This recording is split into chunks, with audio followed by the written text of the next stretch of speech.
This is the Roman Catholic version of the Bible, the Douay or Reims version of the Bible. This Bible has 73 books. This is an encyclopedia of 73 books, 7 more than one which Brother Swaggart takes oath on, the King James Version. This is the King James Version. He takes oath by it. In his Evangelist magazine, December 1985, somebody questions Brother Swaggart about the Bible being the Word of God. And he says, Word of God, and in bracket, I refer to the King James Version. In your Evangelist of December 85, the King James Version. The King James Version has thrown out those 7 extra books. Thrown out. In other words, those 7 extra books, the Protestants do not accept as the Word of God. You use certain technical terms like apocrypha, which the masses of Christendom do not know. What is this apocrypha? Apocrypha means doubtful, weak, not deserve to be in the book of God. As such, the Protestants threw it out as a fabrication. These 7 books are thrown out from here. So this version, the Christian Protestants will not accept as the Word of God. Am I correct? This is not the Word of God. So we put it aside. I agree with you. What you tell me, I accept. You say it's not the Word of God, I say I agree with you and I put it aside. Now you tell me that this is the Word of God, the King James Version, with its 66 books. This was first published in 1611 by order of His Majesty King James, whose name is still based today. Authorized version, authorized by who? Not God Almighty, by King James. He authorized it, not God Almighty. Now, it goes back to the ancient manuscripts. I am told, what is ancient? It says 400 to 600 years after Jesus is ancient. Now we have access to the most ancient manuscripts, most ancient. And this translation here, or version, the RSV, the Revised Standard Version, goes to the most ancient manuscripts. They date from 200 to 300 years after Jesus. So closer to the source, the more authentic any document would be, closer to the source. This is common sense. If Jesus, in the time of Jesus, if this was written and he had signed it, autographed it, no questions asked. This is 200 to 300 years after, this is 400 to 600 years after. So they published this translation, published in your own country here, as well as in Britain, Canada, all these countries, simultaneously you produce this Bible. And we are told some glowing tributes are being paid to this translation. It says here, Church of England newspaper says that the finest version which has been produced in the present century, this one, the finest version. Times Literary Supplement says a completely fresh translation by scholars of the highest eminence. Fullest use of the resources of modern scholarship. Life and Works, another publication, says the well-loved characteristics of the authorized version combined with the new accuracy of translation. New accuracy.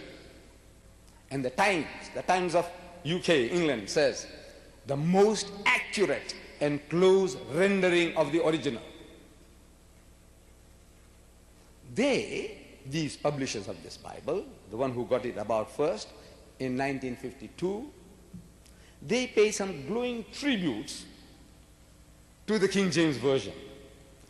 And I would be disrespectful or failing in my duty if I didn't read those tributes out to you.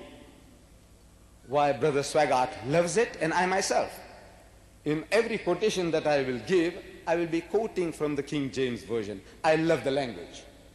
Only that now they are doing away with certain terms and expressions. It is not suiting the Christians of the time today.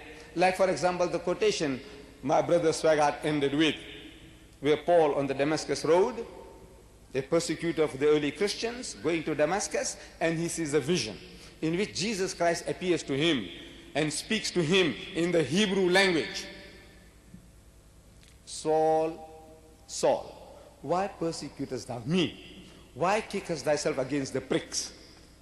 This is the exact quotation from the King James Version, which Brother Swaggart, I don't know why, he used the word goad. I have been asking Christians what is goad, and nobody knows what is goad. I said, why do you change the words? If it's pricks, it should be said pricks. If this is the original language of the King James Version. But now it's talking about goads. Goads, I haven't heard that word before in my life. It's a new word. It's a new terminology coming out. Changing the words, the translation. I'm still not taking exception to that. Goads. So they say about the King James Version, the revisers of the Revised Standard Version, 32 scholars of the highest eminence, backed by 50 cooperating denominations, that the King James Version has with good reason been termed the noblest monument of English prose. Its revisers in 1881 expressed admiration for its simplicity, its dignity, the music, its power, its happy tones of expression, the music of its cadences, and the felicities of its rhythm. It entered as no other book has into the making of the personal character and the public institutions of the English-speaking peoples. So we owe to it an incalculable debt, the English-speaking peoples.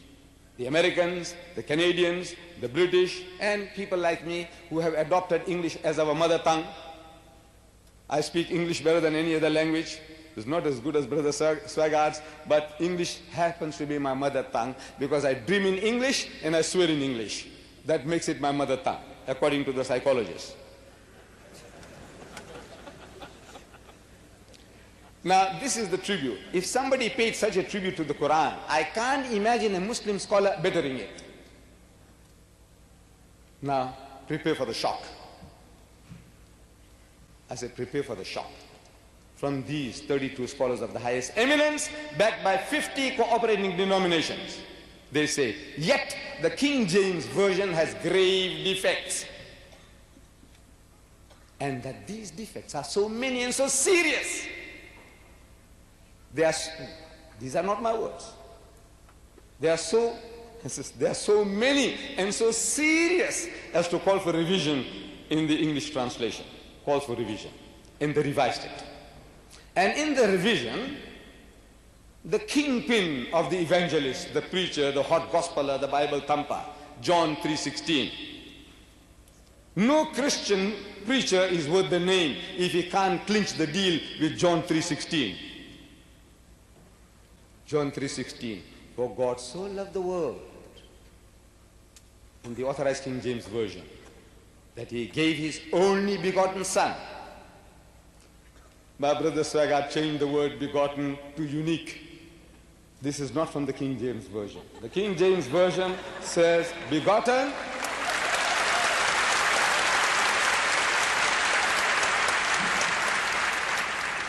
I heard Brother Swaggart on TV, or was it video, this morning.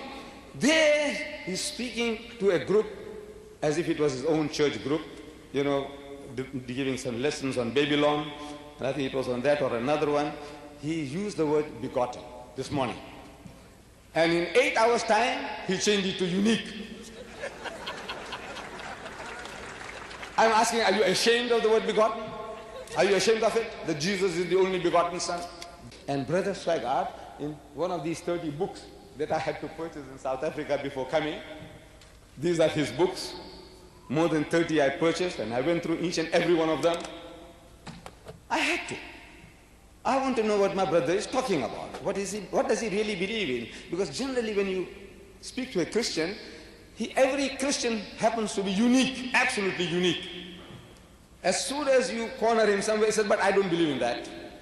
As soon as you corner him somewhere, he says, I don't believe in that. And every one of these 1,000 million, anyone I meet, he's unique, everyone is unique. He belongs to the Church of England, but he doesn't believe in what the Church of England teaches. He belongs to the Roman Catholic Church, but he doesn't really believe what the Roman Catholic Church teaches.